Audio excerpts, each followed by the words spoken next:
Okay, so Steven Gerrard is doing alright as Rangers manager, but let's take a look back at his last game for Liverpool, a demoralising, soul-crushing 6-1 defeat at Stoke City in May 2015. A match which probably made him thankful for the fact he was leaving and didn't have to stick around to deal with the rest of this car crash. Simon Mignolet. I'm not sure how Simon Mignolet has nearly 250 Premier League games under his belt because the man has the reactions of a drugged up sloth. The Belgian, who signed from Sunderland in 2013, would probably burst into flames if he ever set foot across the threshold of a church, such is his aversion to crosses, and his concession of 6 against Stoke didn't really do his reputation much good. He's currently stuffed on the bench at Liverpool, no doubt biding his time to get the hell out of there so he can get back to playing some regular football. Emre Can. This was Emre Can's first season at Liverpool, and there was a lot of hype around the youngster when he first arrived from Bayer Leverkusen. The midfielder was shoved out right back for this game, and he's probably been having nightmares ever since, with Marko Arnautovic striking the fear of God into him with every touch. The German international just left Anfield in the summer for Juventus on a free transfer. Martin Skrtel. Martin Skrtel looks like someone who, if he wasn't a footballer, he'd be spending his weekends throwing drunken students out of dodgy nightclubs. The 33-year-old Slovakian international was a bit of a cult figure during his 8 years at Liverpool and always seemed to have a knack for scoring against Man City, but he was never the greatest defender, and it was games like this which had Liverpool supporters screaming for his head, and then they realised Kolo Touré was lurking on the bench and they swiftly changed their minds. Skrtel is out of Fenerbahce at the moment. Mamadou Sakho. Mamadou Sakho was a curious case. This is a man who cost Liverpool £18 million 5 years ago. He'd already captained PSG and was in the French squad.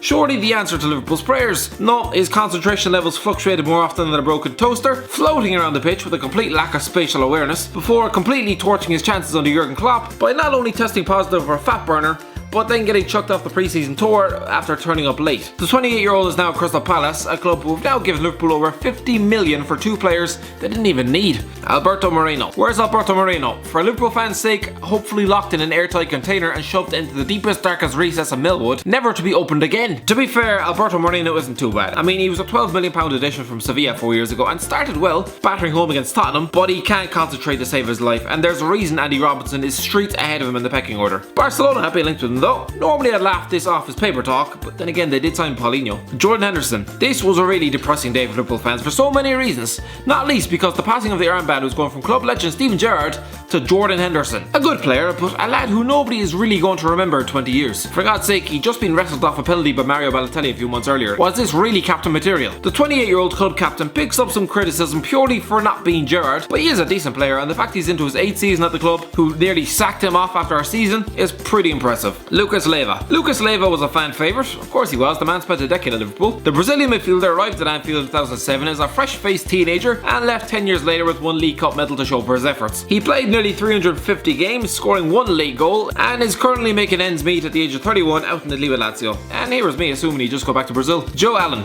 A much maligned player when he was at Liverpool, Joe Allen was to the Brendan Rodgers era what Marouane Fellaini was to David Moyes. Completely different players, but it's similar in that they were almost bought as comfort blankets, signed from the manager's previous clubs, despite them probably not being of the necessary quality. Allen missing a practically open goal against Everton in the title run-in during the 13-14 season, which arguably could have set them on the path to winning the league, didn't do him much favours, and he was eventually chucked out the door at Stoke in 2016. Having arrived at Anfield looking like a fresh-faced schoolboy, he was leaving 4 years later looking set for his crucifixion. But he actually performed really well for Wales at Euro 2016, forcing some fans to think, did we make a mistake? Well, he got relegated 2 years later, so probably not. Phillip Coutinho. It's funny, Liverpool fans were so terrified of Phillip Coutinho leaving, and then when he finally did, if anything, they improved. The Brazilian started as one of the best midfielders in world football and finally got his move to Barcelona in January of this year, forcing through a €142 million move. Suddenly, Liverpool were going to crumble, right? Well, no. Salah, Mane and Firmino made everyone forget all about him as they reached the Champions League final. It's getting on alright over there too, smacking home 13 goals in 33 appearances. Steven Gerrard. Steven Gerrard literally couldn't have asked for a worse goodbye party. 5-0 down away at Stoke at half time. 6-1 in the end, the defenders parting like the Red Sea to let him score a pity goal in the second half. What a depressing way to bow out of a club you just given 26 years of your life to. He trundled off to LA Galaxy for a bit, tried and failed to forget about that slip, and has since become manager of Rangers, where he's doing alright, but you won't be toppling Brendan Rodgers just yet, lad. Adam Lallana. This was Adam Lallana's first season at Liverpool, and it was not a very good one. One of 1,000 imports from the Southampton gift shop, Lallana looked slow, sluggish, and not up to speed with the Liverpool side. But no, they showed faith, and there was improvement the following season. And then in 16-17, the man was nearly one of their best players, banging in 8 goals in 35 games. Since then, injuries have effectively sidelined him. Shame, really. By the way, guess who didn't make it off the bench in that game?